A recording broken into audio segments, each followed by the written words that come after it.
of the Rules of Procedure and Conduct of Business to the news item published in Unong Sain Hima dated 22nd January 2024 under the caption Sedang Kthong ki hati klau saya ki briew rai ki nongrep pansyat yap no. Sri Pius Marvin, MLA, please.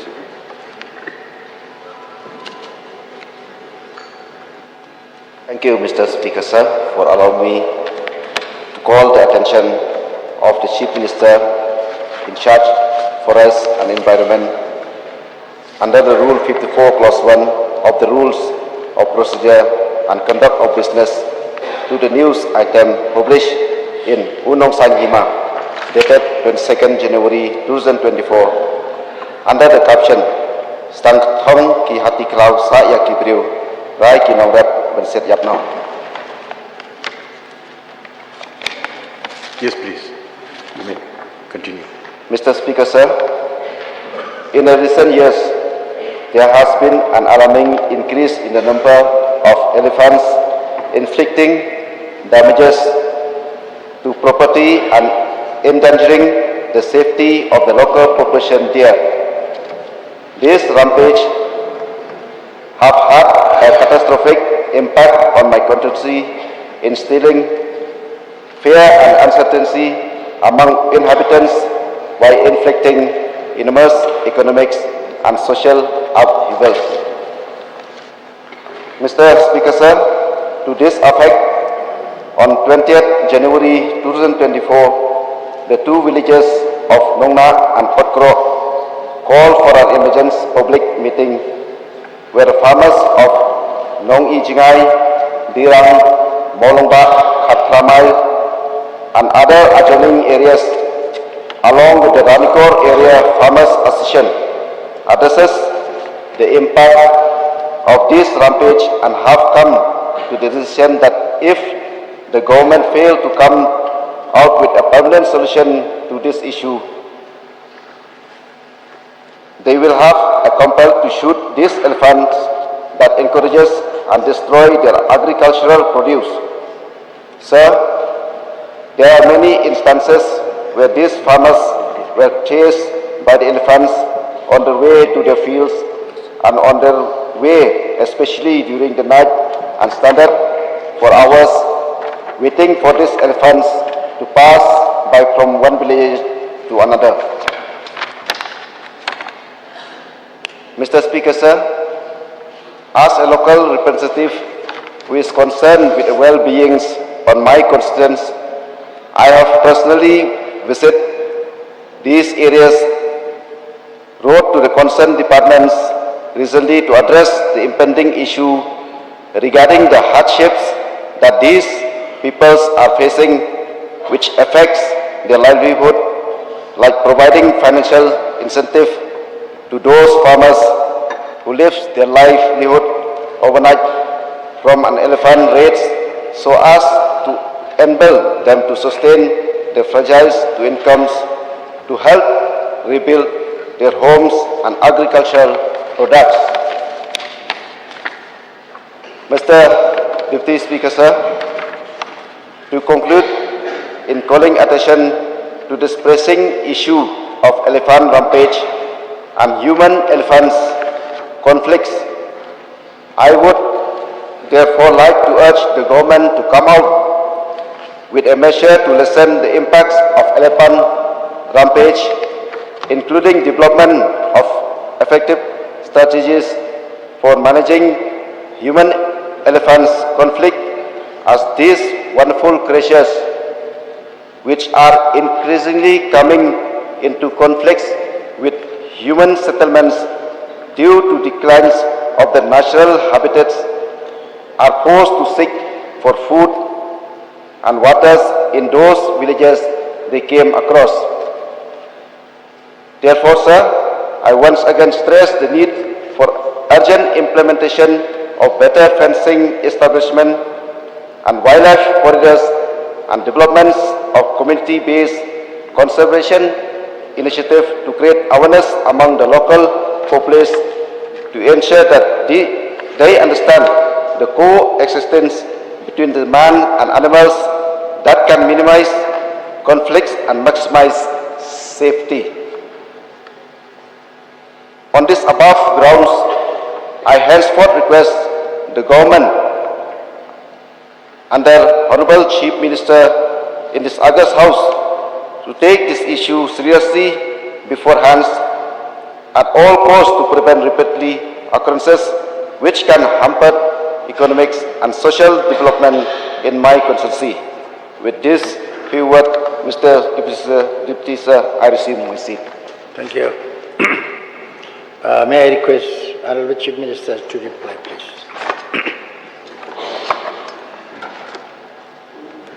Mr. Deputy Speaker, sir, I would like to thank the Honourable Member from Ranikor constituency for having brought up this call attention motion.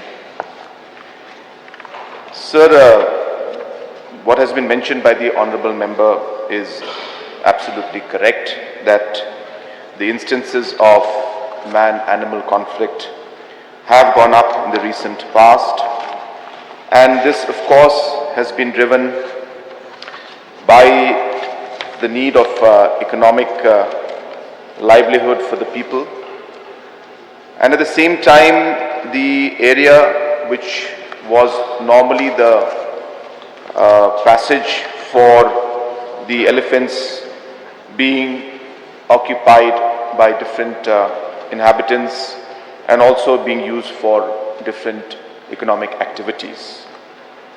And so realizing this complicated situation, a large number of steps have been taken in the short term. For example, creation of village defense squads. Even in a situation where precious lives are lost, we have decided to increase the ex gratia from 5 lakhs now to 10 lakh rupees. And different kind of support wherever possible the state government is giving to areas and people and families that are affected due to man-animal conflict. Support wherever possible to the affected villages and the affected families. But sir, to conclude that ultimately, no matter how many steps we take in the short term and in the medium term, so in the long term, we need to realize that we need to coexist. Animals and man needs to coexist. We need to understand that all the different crossing zones of the elephants that are there, we need to respect that at the end of the day. And maybe we will work. We are in fact doing a very large survey. I don't want to share too much right now, Honorable Deputy Speaker, sir, because it's still in the very nascent stage. But I can give a small idea about how we are planning to proceed. I had a recent meeting of the Wildlife Board, which I chair, and we have discussed about doing a very, very massive survey of not just elephants, but of all different animals and birds using scientific technology available to actually get a full survey and data on the different kind of species that are there in the state and the numbers that are there. This will be done on a more regular basis, and the purpose of this is really to ensure that we are able to track where the animals are, and also to see how human activity and different economic activities and even climate change, how these are impacting the movement of animals and the population of animals in different parts, and birds and other species in different parts of the state. So elephant is definitely one of the largest, in fact, population that we have in this corridor.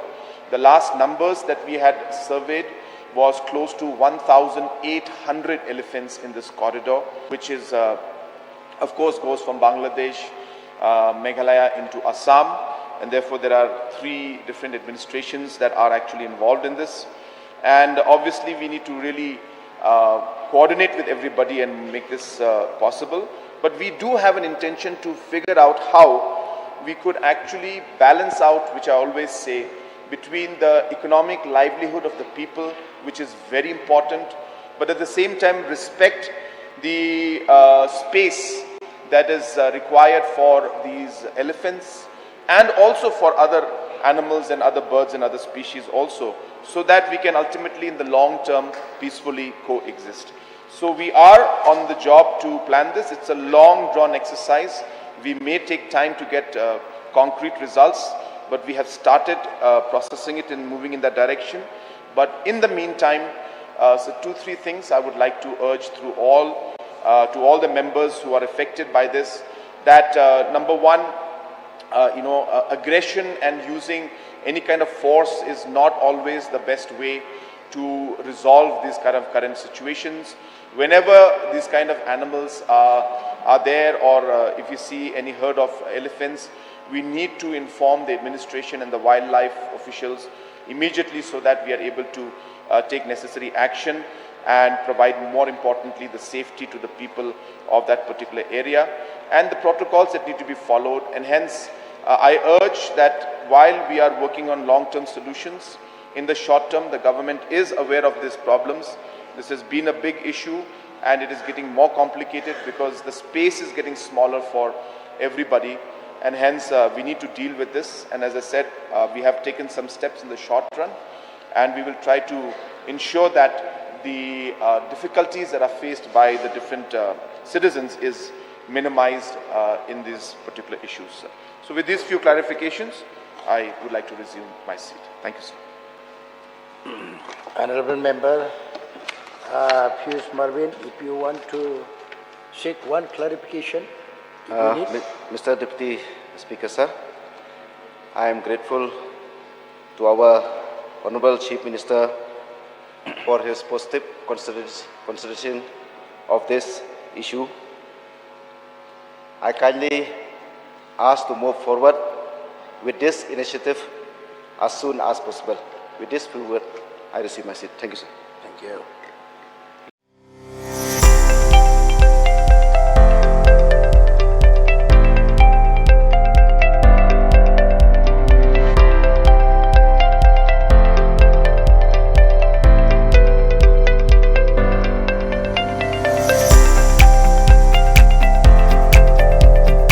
Citizen first is our motto.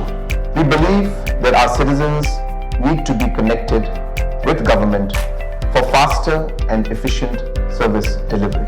I am happy to announce that we are coming up with a dedicated CM helpline call center